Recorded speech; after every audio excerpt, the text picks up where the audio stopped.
Hi friends, welcome to మన Bommarillu. Upcoming రివ్యూలోకి వెళ్ళిపోదాం. రుద్ర గంగల ఇంట్లో శివరాత్రి కంప్లీట్ అయిన తర్వాత భాను బర్త్డే వస్తుంది.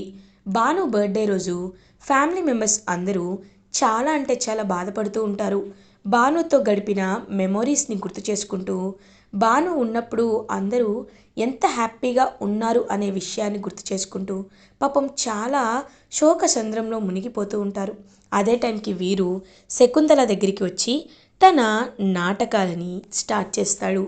మీరు నాకు అమ్మా నాన్నలతో సమానం అత్తయ్య గారు.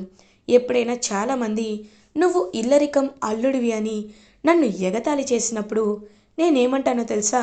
నాకు ఆ దేవుడు అత్తా మామల్ని కాదు, అమ్మా నాన్నల్ని ఇచ్చారని అంటాను అని ఇంకా వాళ్ళనైతే ఫుల్గా ఐస్ చేస్తూ ఉంటాడు శకుంతలని వీరు. ఇదంతా వింటూ చాలా ఇరిటేటింగ్గా ఫీల్ అవుతుంది గంగా. చూడు ఎలా మాట్లాడుతున్నాడో, ఇదంతా తప్పు కదా అని ఇంకా అలా ఎలా అయినా వీరు నిజస్వరూపాన్ని బయట పెట్టాలి అని అండ్ శకుంతల రుద్రాని అర్థం చేసుకోవాలని, రుద్ర మంచి మనసు తెలుసుకోవాలి అని పాపం చాలా ప్రయత్నిస్తుంది గంగా. ఇది ఇలా ఉండగా వీరు శకుంతలతో అత్తయ్య గారు, ఇవాళ భాను పేరుపై అన్నదానాన్ని చేపిస్తున్నాను కాబట్టి మనమందరం వెళ్ళాలి, రండి వెళ్దామని చెప్పి ఇంకా అలా అన్నదానానికైతే అందరూ బయలుదేరుతూ ఉంటే కరెక్ట్గా అప్పుడే భాను ఫోటోకి దండ వేసి పూలు చెల్లుతూ ఉంటుంది గంగా. ఒక్కసారిగా శకుంతల అది చూసి షాక్ అయిపోతుంది. గంగా అని గట్టిగా అరుస్తుంది. ఒక్కసారిగా గంగ షాక్ అయిపోతుంది. అమ్మగారు అని అంటుంది. ఎందుకు ఎందుకు ఇలా చేస్తున్నావు గంగా? భాను ఫోటోకి అలా చేయడం నాకు ఇష్టం లేదని నీకు తెలుసు కదా అని అంటారు.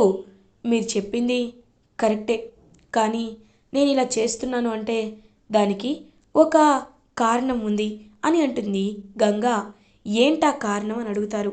అది ఏంటో మీకు ఇంకాసేపట్లో తెలుస్తుంది అనేసరికి ఇంకలా రుద్ర కూడా కిందకి వచ్చి వెయిట్ చేస్తూ ఉంటాడు. అదే టైంకి ఒక ఆర్ఫనేజ్ వార్డెన్ కొంతమంది పిల్లల్ని ఇంటికి తీసుకొస్తారు. నమస్కారం బాబు అని నమస్కారం పెడుతూ ఉంటారు. గంగా వీళ్ళు అనేసరికి, సార్ మీరేమీ మాట్లాడకండి, ఎప్పుడైనా ఎదుటి వాళ్ళకి మంచి చేయడం మాత్రమే మీకు తెలుసు, కానీ ఆ మంచిని చెప్తేనే కదా మీరంటే ఏంటో ఎదుటి వాళ్ళకు కూడా అర్థమయ్యేది. సరే నేను చెప్తాను. అమ్మగారు, ఈయన రామాపురంలో అనాథ శరణాలయం వార్డెన్ సార్ అని అనేసరికి, అవునమ్మా, నా పేరు రాజు, నేను రామాపురంలో అనాథ శరణాలయంలో వార్డెన్ని. ప్రతి నెల మేము చాలా అంటే చాలా కష్టపడుతూ ఉంటాం. ఒకసారి మా ఊర్లో పంటలు పండగ చాలామంది ఇబ్బంది పడ్డారు. అప్పుడు ఇదిగో ఈ రుద్ర సరే మాకు ఎంతో సహాయం చేశారు. అనాథ శరణాలయానికి ఫండ్ ఇచ్చి మాకు ఎంతో సహాయం చేశారు. అనాథ పిల్లల్ని తన పిల్లల్లా చదివిస్తున్నారు. ఇదంతా భాను పేరుపై చేయమన్నారు.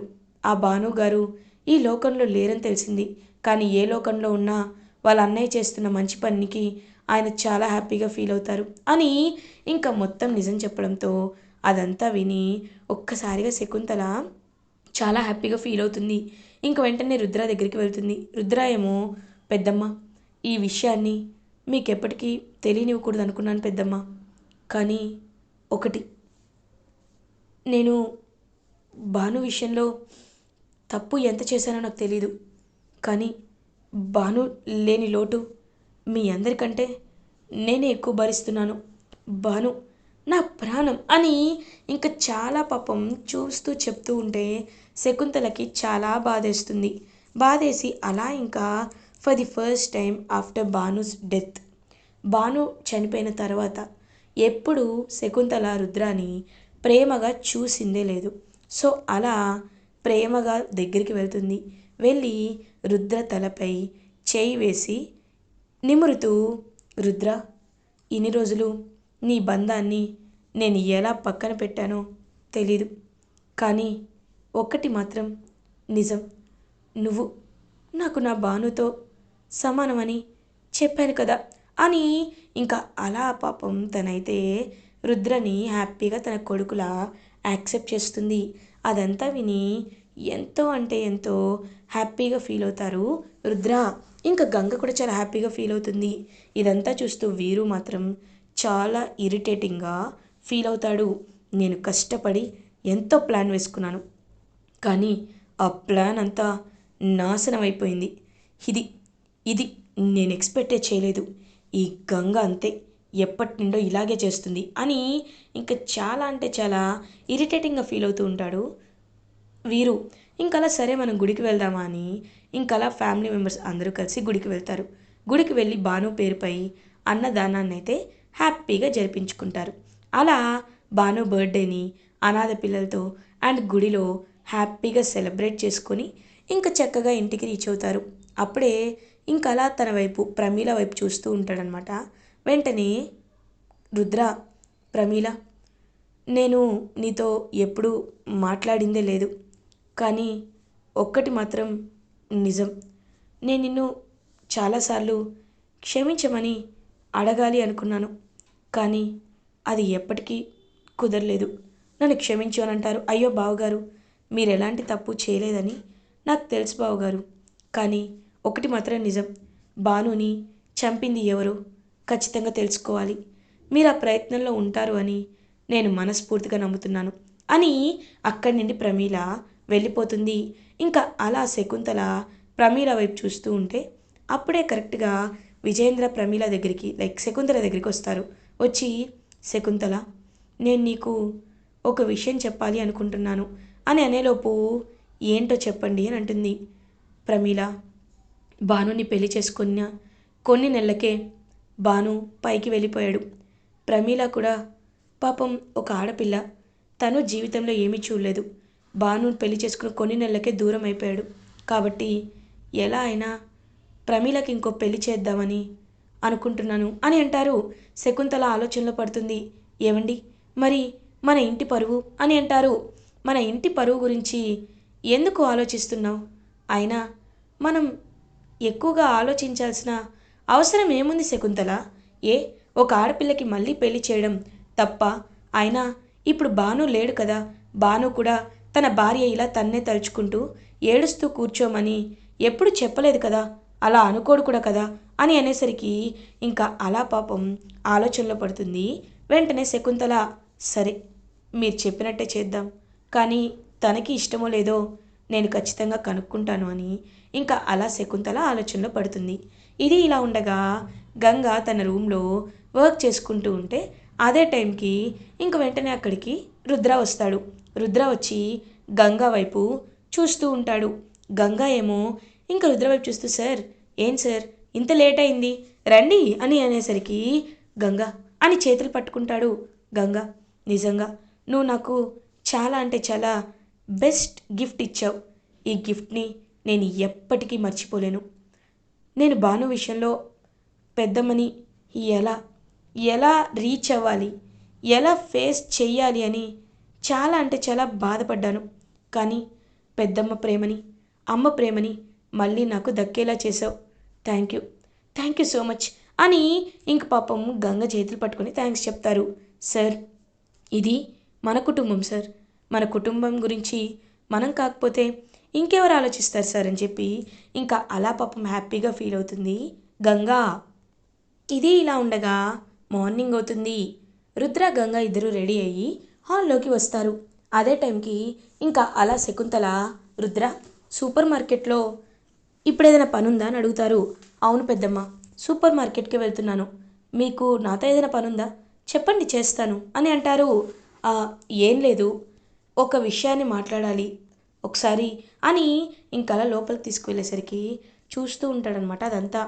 ఏంటి, ఎప్పుడు లేంది రుద్రతో పర్సనల్గా మాట్లాడాలి అంటున్నారు, అసలు దేని గురించి అని ఆలోచనలో పడతారు. వెంటనే వీరు ఇంకా అలా రుద్రని తీసుకువెళ్ళి, రుద్ర, ఆయన నిన్న నాతో మాట్లాడారు, ఆయన చెప్పింది ఒక్కటే, ప్రమీలకి మళ్ళీ పెళ్లి చేయాలని. ఈ విషయంలో నీకేదైనా అభ్యంతరం ఉందా అని అడుగుతారు. పెద్దమ్మ, నాకెలాంటి అభ్యంతరం ఉండడం ఏంటి, అయినా తనకి పెళ్లి చేస్తే నేను హ్యాపీగా ఫీల్ అవుతాను అని అంటారు. వెంటనే అక్కడికి విజయేంద్ర వచ్చి, అవును, ఎలాగో భాను తన కడుపులోనే పుడతాడు కదా, భాను పుట్టేది రుద్ర కడుపులో కదా, కాబట్టి ప్రమీలకు పెళ్లి చేస్తే కూడా చాలా హ్యాపీగా ఫీల్ అవుతాడు అని ఇంకా అలా ప్రమీలకి పెళ్లి చేయాలని ఫిక్స్ అవుతారు. సో ప్రమీల మాత్రం లేదు, నేను పెళ్లి చేసుకోను అంటే మీరలా అంటే ఎలా? అయినా మీరెప్పుడు ఇలా బాధపడుతూ ఉంటే పైనున్న భానుగారు కూడా హ్యాపీగా ఫీల్ అవ్వరు కదా అని గంగా కన్విన్స్ చేస్తూ ఉంటుంది. వీరు మాత్రం లాభం లేదు, ఎలా అయినా ఇప్పుడు ఖచ్చితంగా నేను దీన్ని అడ్డుకోవాలి అని చాలా ప్రయత్నిస్తాడు. కానీ ఎప్పటికీ అడ్డుకోలేకపోతూ ఉంటాడు. ఛ, నేను ఎంత ప్రయత్నిస్తున్నా ఈ పెళ్ళి ఆగేలా లేదు. కానీ ఒక్కటి మాత్రం నిజం, ఎలా అయినా ఈ పెళ్ళిని ఆపాలి అని గట్టిగా ఫిక్స్ అవుతాడు వీరు. బ్రో, అసలు దీనంతటికీ కారణం రుద్రానే కదా. రుద్రానే చనిపోతే, రుద్ర బావగారు చనిపోతే ఖచ్చితంగా ఈ ఇంటికి వారసులు లేకుండా పోతారు. అప్పుడు ఈ ఇంటికి మీరే వారసులు అయిపోతారు. కాబట్టి ఖచ్చితంగా మనం అనుకున్నదే చేద్దాం బ్రో, ఎలా అయినా వాళ్ళని చంపేయాలి అని అంటారు. ఖచ్చితంగా చంపేద్దాం అని రుద్రాని గంగాని చంపేయడానికి ఫిక్స్ అవుతాడనమాట వెంటనే వీరు. ఇది ఇలా ఉండగా మార్నింగ్ అవుతుంది. ఇంకలా రుద్ర కార్లో సూపర్ మార్కెట్కి బయలుదేరుతూ ఉంటే ఒక లారీని సెట్ చేస్తాడు వీరు. రేయ్ రుద్ర అటువైపే వస్తున్నాడు, ఖచ్చితంగా రుద్రని పైకి పంపించు అని కాల్ కట్ చేస్తాడు. ఇంక వెంటనే అలా ఆ లారీ డ్రైవర్ అయితే అలా లారీలో వస్తూ ఉంటే ఇంకా రుద్ర వెంటనే పక్కకు తప్పించుకుంటాడు. తప్పించుకున్నా సరే ఆ లారీ రుద్ర వైపే వస్తూ ఉంటుంది. ఇంకా అలా రుద్ర అయితే స్పీడ్గా కార్ని తీసుకువెళ్తూ ఉంటాడు. ఇంకా ఇన్స్ట్రక్షన్స్ ఓన్లీ రుద్ర కార్నే ఫాలో అవుతూ, ఇంకా తెలియకుండా డ్రైవర్ అయితే అలా రుద్రాని ఫాలో అవుతూ వెళ్తాడు. ఇంకా వెంటనే రుద్ర అలా ఒక డెడ్ ఎండ్కి, అంటే ఇంకా లిమిట్ లేదు దానికి, అసలు ప్లేసే లేని దానికి తీసుకువెళ్తాడు. తీసుకువెళ్ళి ఆపేసరికి ఒక్కసారిగా ఆ లారీ డ్రైవర్ షాక్ అయిపోతాడు. వెంటనే అలా ఇంకా రుద్ర కిందకి దిగి ఆ లారీ డ్రైవర్ దగ్గరికి వెళ్ళి వాడి కాలర్ పట్టుకుంటాడు. రేయ్ నిజం చెప్పు, ఎందుకు ఎందుకు నన్ను చంపాలనుకుంటున్నావు? ఎందుకు నాకు యాక్సిడెంట్ చేయాలనుకుంటున్నావు? నా భానుని కూడా నువ్వే చంపావా? చెప్పు అని గట్టిగా అడుగుతాడు. ఇంకా ఒక్కసారిగా అలా ఆ లారీ డ్రైవర్ సార్ సార్ అననేలోపు, రేయ్ ఏంటి, నువ్వు ఒకవేళ తప్పించుకోవాలనుకుంటున్నావా? నువ్వు తప్పించుకోవాలనుకున్నా ఒక్కసారి అటు చూడు అనేసరికి ఇంకా వెంటనే అక్కడ ఒక పోలీస్ స్టేషన్ కనబడుతుంది. నువ్వు ఇక్కడ తప్పించుకున్నా పోలీస్ స్టేషన్లో తప్పించుకోలేవు కదా అని ఇంకలా పోలీస్ స్టేషన్ని చూపిస్తూ ఉంటారు. వెంటనే ఇంక అతను సార్ సార్ వద్దు సార్, నాకు భార్య పిల్లలు ఉన్నారు సార్, నన్ను ప్లీజ్ వదిలేయండి సార్ అని చెప్పి ఇంకా అలా చెప్పేసరికి, రే చెప్పు అసలు నీతో ఎవరు ఎవరు ఇదంతా చేయిస్తున్నారు అని అడిగేసరికి, సార్ వీరు వీరేంద్ర గారే నాకు ఇదంతా చేస్తున్నారు సార్, ఆయనే నాకు డబ్బులు ఇచ్చారు సార్ అని చెప్పేసరికి ఒక్కసారిగా షాక్లో ఉండిపోతాడు రుద్ర. వీరునే తనని చంపాలనుకుంటున్నాడు అని వీరు కుట్రను తెలుసుకొని ఒక్కసారిగా ఇంకా అలా షాక్లో ఉండిపోతాడనమాట పాపం రుద్ర. చ, అసలు ఏం చేయాలో కూడా నాకేమీ అర్థం కావటం లేదు, అసలు ఇదంతా ఎలా జరుగుతుందో కూడా అర్థం కావట్లేదని పాపం అలా ఉండిపోతాడు రుద్ర. ఇంక వీరు, రేయ్ వాడిని వేసేసావా, రుద్రాని వేసేసావా అని అడుగుతూ ఉంటే ఇంకా అలా సార్ నిజం చెప్పేశాను సార్ అనేసరికి వీరు ఒక్కసారిగా కుప్ప కూలిపోతాడు. ఇలా ఎపిసోడ్ ఎండ్ అవుతుంది. ఫర్దర్ ఎపిసోడ్ రివ్యూస్ ముందుగా మీకు కావాలి అనుకుంటే మా ఛానల్ని సబ్స్క్రైబ్ చేసుకోండి. Thanks for watching.